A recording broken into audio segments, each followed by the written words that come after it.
Kris, after getting a night to sleep on it, you wake up and you're 1-1 going home. I know you guys were disappointed last night in overtime. Just a thought on 1-1 and heading home with this split.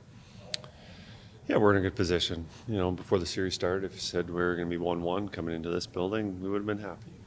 But it's you win the first one, you always want to win the next one, and it's nice that we're going to go back to Edmonton, where it's in front of our crowd and at home. So it's going to be tough, no matter if it's on the road or at home. We'll just carry on.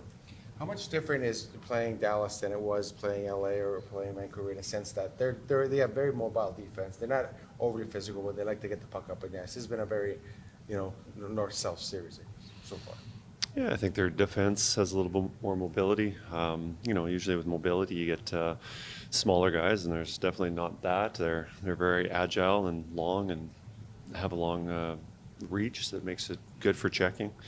They're not perfect, but they are pretty good, and we just got to find a way to fight through that to score our goals.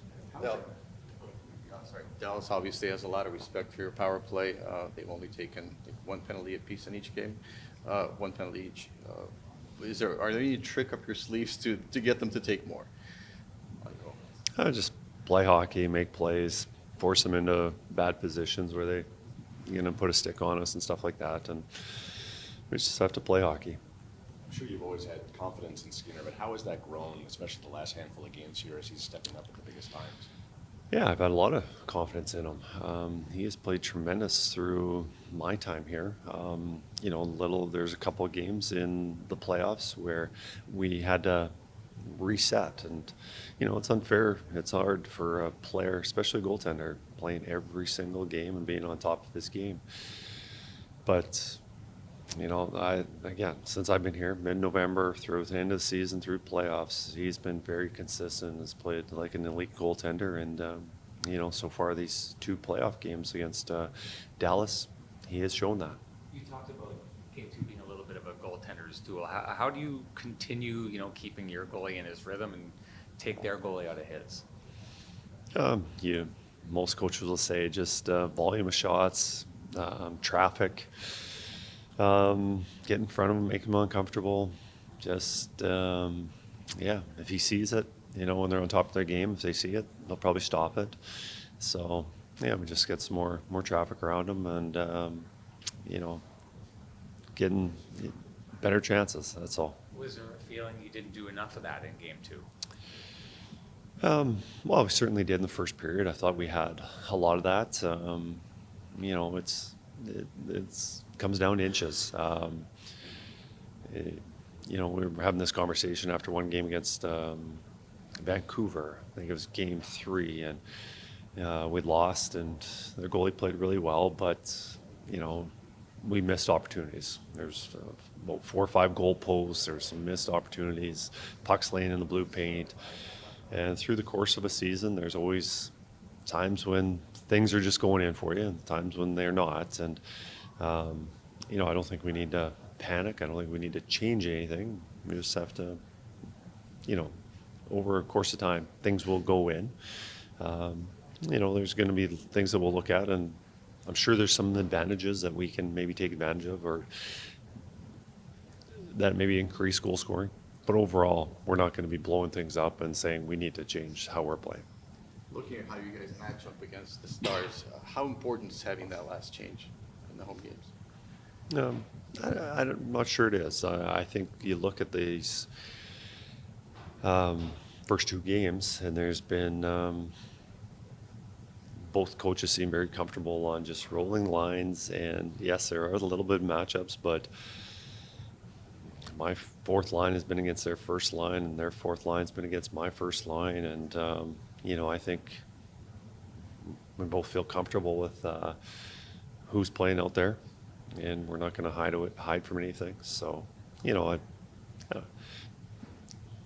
teams typically feel better at home. You're sleeping in your bed, you've got your support from your home fans, and that'll be nice. But as for the last change, I'm not sure there's much of an advantage.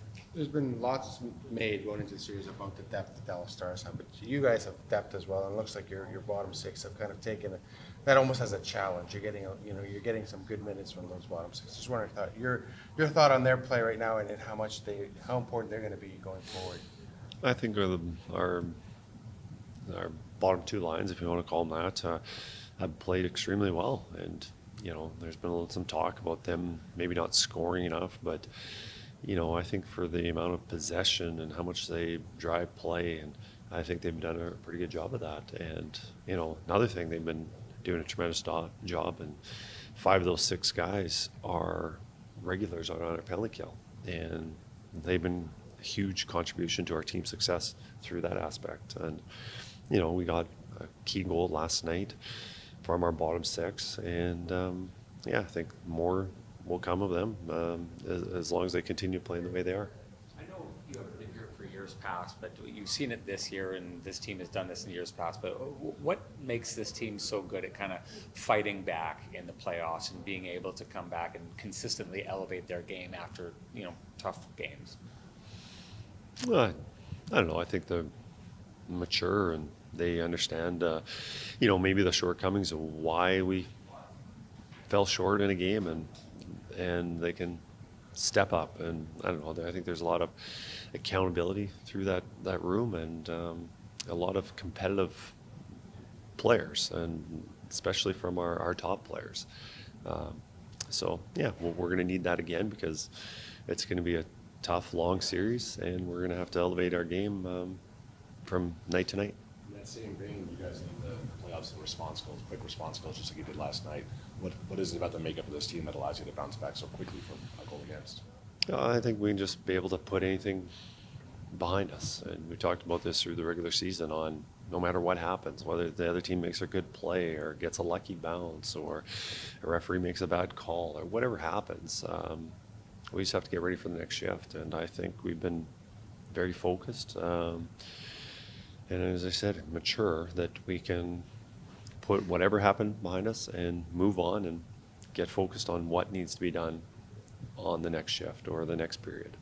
The other day, Stuart Skinner talked about the presence and wisdom that Derek Ryan brings to your dressing room. What can you say as his coach about the impact that he has on your players? Derek has a lot of respect in the dressing room. Here's a guy that didn't play his first NHL game until 29 and has played, I believe, over 600 games and is still going strong. And, he's a big part of our team. With our penalty kill, our 5-on-5 play. And, I think just guys have a lot of respect for him on just being such a good leader, a good person, but also the way he plays. Just doesn't take shortcuts and obviously very focused on team success. And just being an older voice, and we've got some of those. Guys just really appreciate him. Is Adam Henrique getting closer, and do you think he'll be an option for you? He's day to day. And, we had him out there for warm up last game, and, very close. And Adam hopefully is ready for game 3 or 4. And I think when he does come in, he'll provide us, some secondary scoring and, key on face-offs and just good defensive play. He's a good 200-foot player, and that's what we wanted from him. That's why we traded for him. So, when he is ready, I think it'll be an addition for our team.